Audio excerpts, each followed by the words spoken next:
Assalamualaikum warahmatullahi wabarakatuh.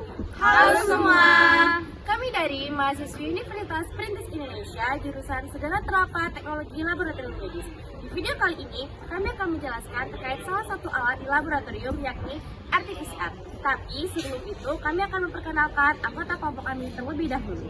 Hai, perkenalkan nama saya Febriani dengan NIM 2110262068. Hai, perkenalkan nama saya Rani Arisi Sagita dengan NIM 2110262125. Halo, perkenalkan saya Nathan Siregar dengan NIM 2110262117.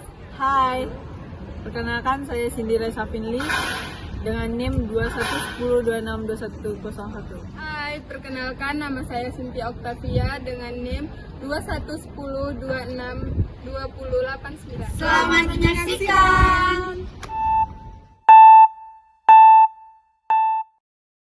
Apa itu reverse transkripsi? Reverse transkripsi adalah proses pembuatan DNA komplementer cDNA dari untai tunggal RNA. Percobaan ini membutuhkan RNA, enzim reverse transkriptase, primer, dan DNTPase. Percobaan reverse transkripsi juga disebut sebagai sintesis cDNA untai pertama. Langkah-langkahnya sebagai berikut. Pertama, RNA diinkubasi dengan primer pada suhu 70 derajat Celcius untuk mendena struktur sekunder RNA. Lalu didinginkan dengan cepat di atas es untuk membiarkan primer dan nil ke reverse transkripsi RNA.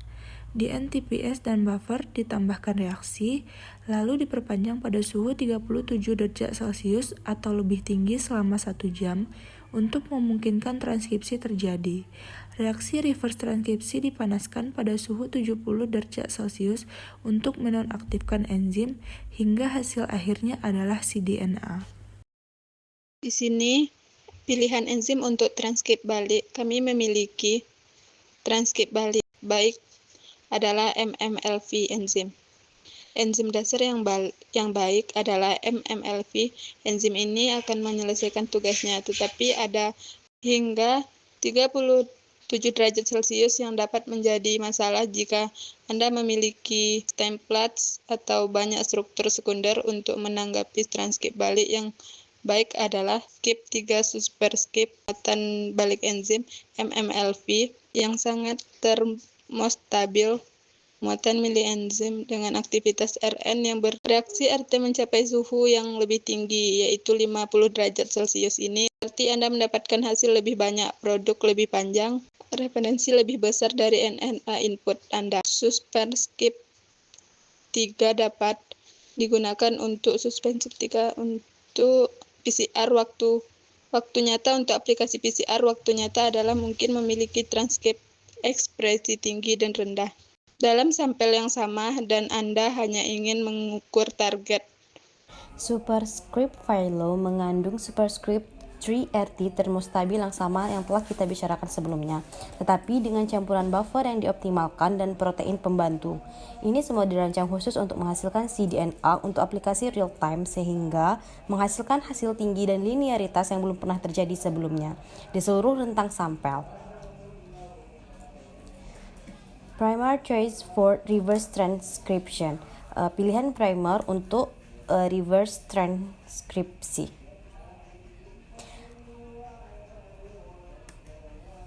Menghasilkan pilihan primer yang umum adalah oligo-DT yang mengikat 3 polipeptida utama dari transkrip mRNA eukariotik. Batas masalah dengan pilihan ini adalah kita bisa mendapatkan bias 3' dari sampel kita karena tempat pengikatan primer. Selain itu, oligo-DT tidak kompatibel dengan sampel karotenoid non atau sampel yang terdegrasi karena kurangnya ekor polia dan karena oligo-DT primer tidak dapat mengikat alternatifnya. Tidak dapat menginginkan alternatifnya adalah primer acak yang merupakan heksamer acak atau non-AMR. Primer ini akan mengikat sepanjang transkripsi RNA dan membantu mengatasi masalah dengan struktur sekunder dan memberikan representasi.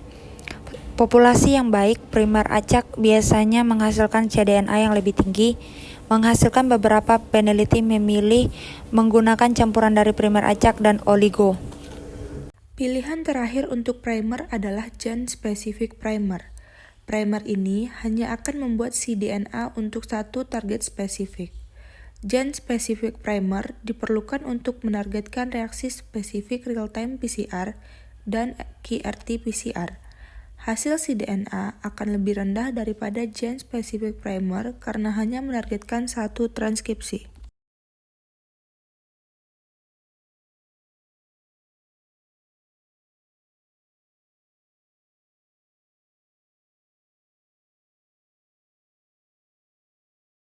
Oke teman-teman, terima kasih sudah menonton video